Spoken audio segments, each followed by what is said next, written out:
Hello, I'm Donna, a 38-year-old woman who has recently freed herself from a stifling marriage. The decision to part ways with my husband felt like reclaiming my true freedom. Allow me to share the story of my ex-husband, Michael. Michael and I first met through a blind date set up by a mutual friend.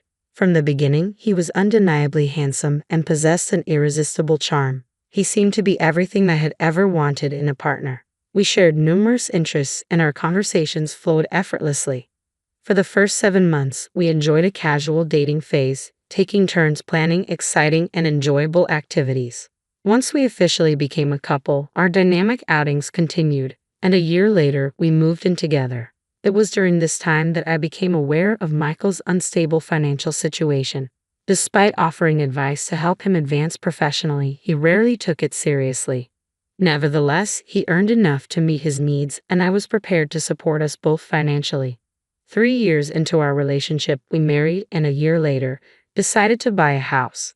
I secured the mortgage in my name alone due to my superior credit score, a decision that now seems fortuitous. However, 4 years into our marriage, I noticed a troubling shift in Michael's behavior. He became increasingly demanding and stopped contributing to household chores, claiming to be too busy with work. Despite my understanding and efforts to manage everything on my own, the burden became overwhelming. I addressed the issue with Michael, who would briefly promise to improve, but we soon fell back into old patterns. I tolerated this out of love and a desire to support him fully, but it took a toll on our relationship, especially in terms of leisure and enjoyment. It was under these strange circumstances that I discovered Michael's infidelity. I stumbled upon his affair quite unexpectedly. He had left his phone unlocked while taking a shower. I had no intention of snooping. I just wanted to charge his phone when a notification caught my eye. It was a message from a woman named Isabella, asking Michael how long it would be until he left his pathetic wife to meet her at a nearby motel. The shock and heartbreak were immediate. I couldn't believe Michael was capable of such betrayal. Our marriage had seemed solid, with Michael always greeting me warmly and us rarely arguing. The pain was overwhelming, a mix of tears and nausea as my world seemed to crumble. In that moment, I knew I had to confront the situation head-on. I left Michael's phone exactly as I found it, with the message still open, ensuring he would know I had seen it. When Michael emerged from the shower and saw his phone, he instantly realized I was aware of the affair. He tried to evade the conversation, but I was determined to address it. "I know about the affair," I said. "Let's talk about it." "I don't think we should," he replied. "Who is she? I'm sure you saw enough to know her name. When did it start?" "A year ago," he said, avoiding eye contact. "Can we not do this right now?" "Why did you start seeing her?" I pressed. "Please, let's not do this," he pleaded. "Don't call me babe." "Tell me," I insisted. "I don't know," he said. "I guess I just missed the thrill of someone new, someone on the same wavelength as me." "So not on the same wavelength as you?" I asked. "Well, I wouldn't say that exactly," he said. "It's just that you've become a bit dull. You never want to go out, you're always tired, and our social life, and even our life in the bedroom, has faded." "You realize I'm always tired because I handle all the chores and work full-time," I retorted. "You've never once offered to help." "That's just your role as my wife," he said. "I told you to stay at home, but you refused." "That still doesn't excuse you from contributing to the house," I said. This confrontation marked a turning point, making it clear that our views on marriage and responsibilities were vastly different. His words and actions shattered the trust and respect I thought we had. "I can do whatever I want," Michael declared, his words slicing through the tension in the room. "If that means having an affair for some fun, then so be it." His distorted view of freedom within our marriage was startling and painful. I had hoped we could discuss this and possibly repair our relationship, but his stance made it clear that was no longer an option. "I don't think anything will change," he continued dismissively. "You're just too dull. I'm happy to stay married, but I'll keep seeing Isabella. I need some space from you." His tone was cold and unapologetic as he retreated to another room, leaving me to grapple with the weight of his words. Michael's disregard and detachment were devastating. He had reduced me to a mere role within our home, despite never having previously held such outdated views on gender roles. It was apparent that he had been influenced by podcasts promoting the idea that women were too outspoken and needed to be controlled. Witnessing his transformation into someone who not only embraced these harmful ideas but also failed to acknowledge their damage was heart-wrenching. Soon after, I heard the front door slam. Michael had left to meet Isabella.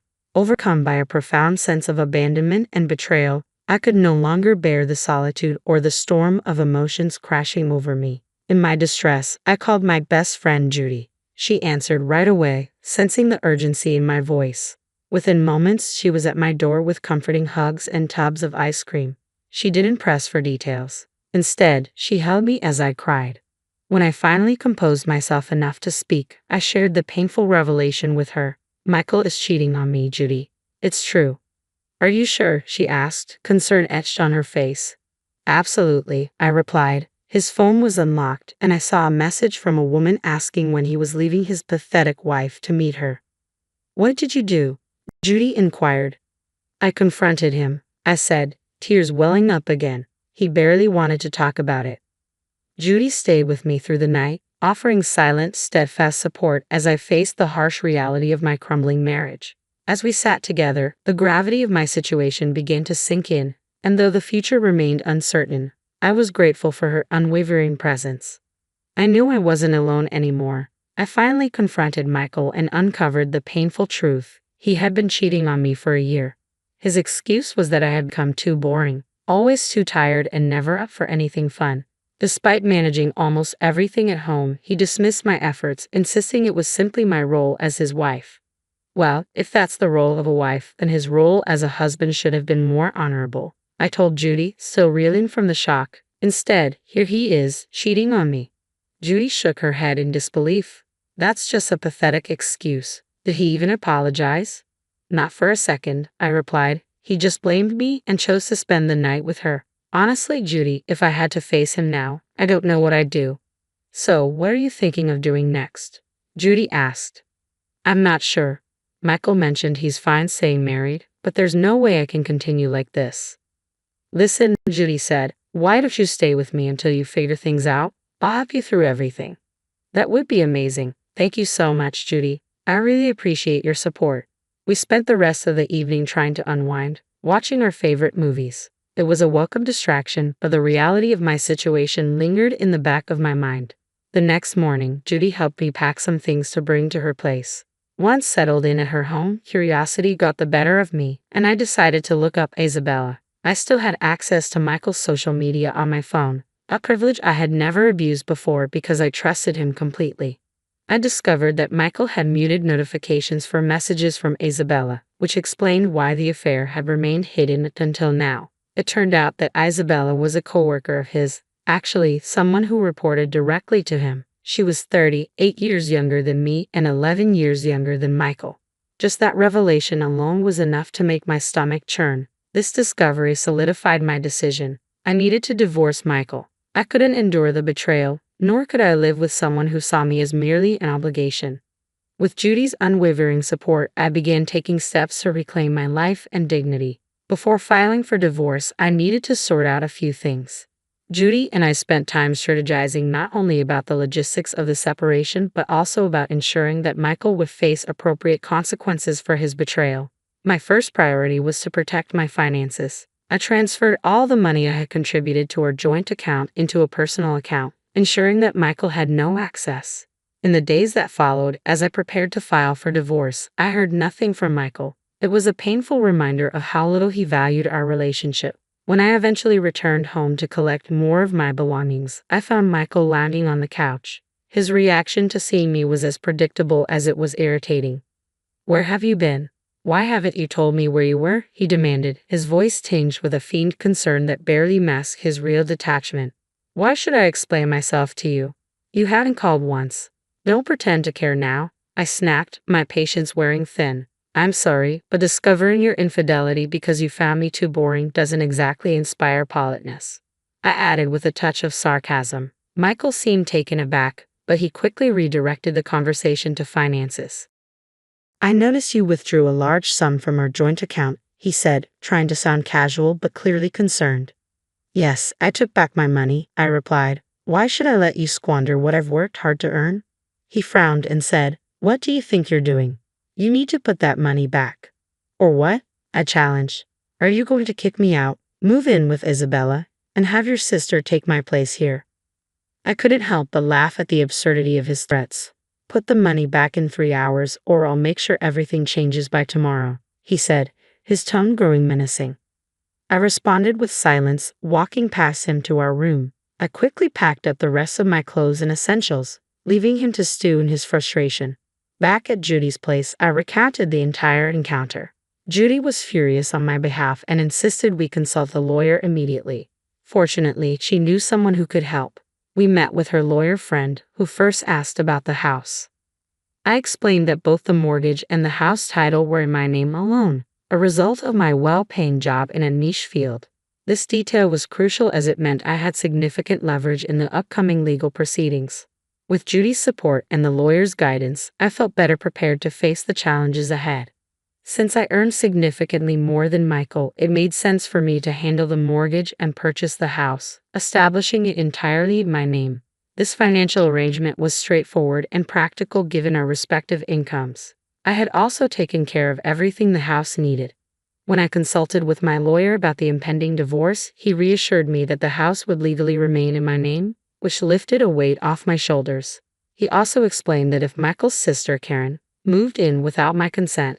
Despite the tension, Michael informed me the next morning that Karen had moved in, citing my failure to reverse the money transfer. I kept the conversation brief, which only fueled his anger. He ended the call abruptly. Following my lawyer's advice, I began recording all conversations with Michael to maintain a reliable record for potential court use. My strategy moving forward was straightforward. I would issue Karen an eviction notice. If she complied, that would end the matter. If not, I was prepared to pursue legal action. Given our strained history, I anticipated it wouldn't be simple. Karen had always shown a peculiar hostility towards me, frequently trying to overshadow me in petty ways. She even attempted to disrupt our wedding and competed with me over trivial matters. Our relationship had deteriorated to the point where I had to limit contact with her. Michael, overly protective and indulgent toward his sister, often placed me in uncomfortable positions. Karen's resentment grew when she realized she couldn't outshine me, leading her to steal from our home during her visits. I would notice missing items, designer clothes, shoes, and skincare products. Michael urged me to overlook these incidents, rationalizing that Karen's frugal lifestyle justified her taking some luxuries. I strongly disagreed and eventually banned her from visiting our home altogether. Although neither Michael nor Karen was pleased with this decision, Michael was powerless to challenge it due to the legal standings and my control over the property.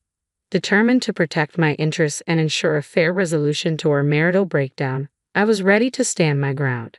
Having had enough of Karen's antics and theft, I explained the extent of her actions to Michael. He understood that the damage was significant, but Karen continued to provoke me. One day, she called to gloat, "Hello, Donna. Guess where I am right now?" I remained calm. "Michael told me you've moved in." "That's right," she boasted. "I have this huge, glorious house all to myself, something you don't." "I still do have the house," I replied. "I've already sent an eviction notice your way, and you have 4 days to move out."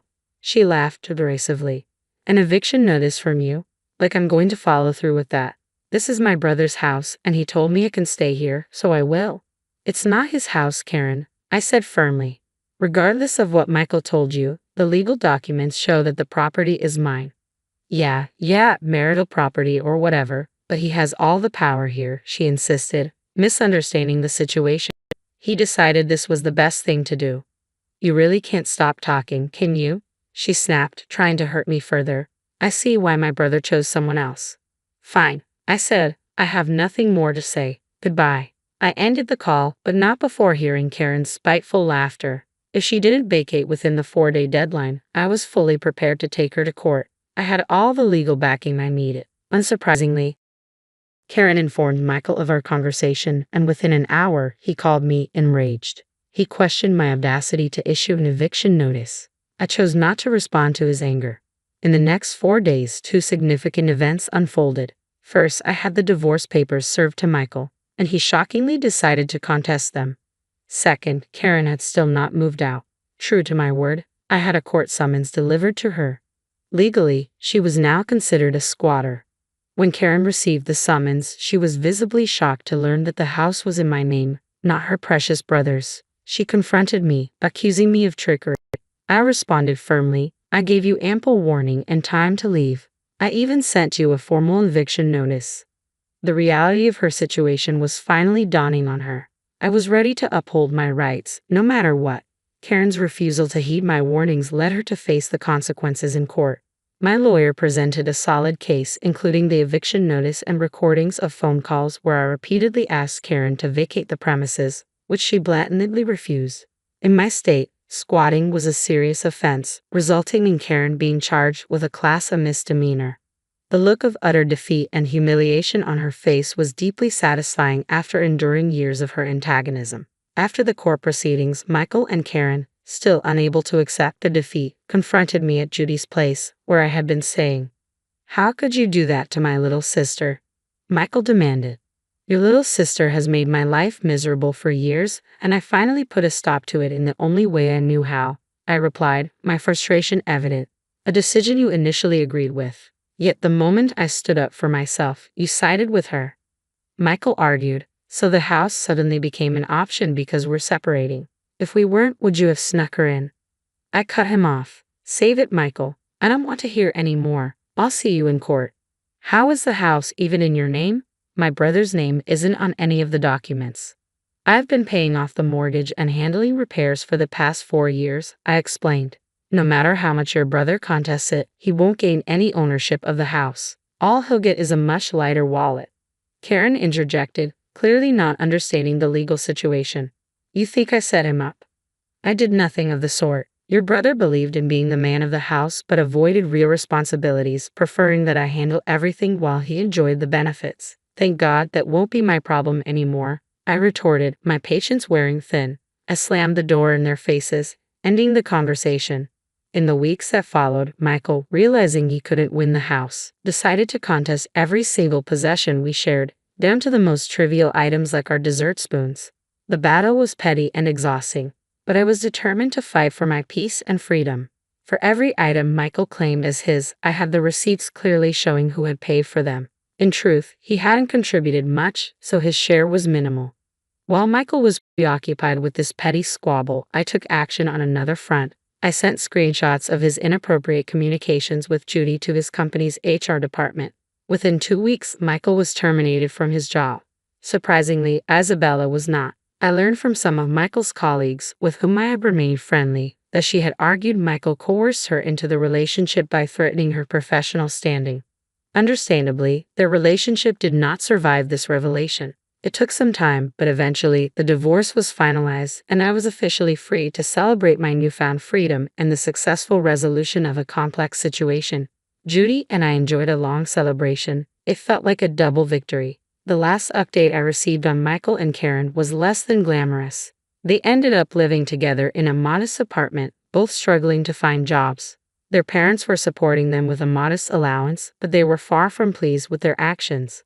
My former in-laws even reached out to apologize for their children's behavior, a gesture that helped bring some closure to the entire ordeal.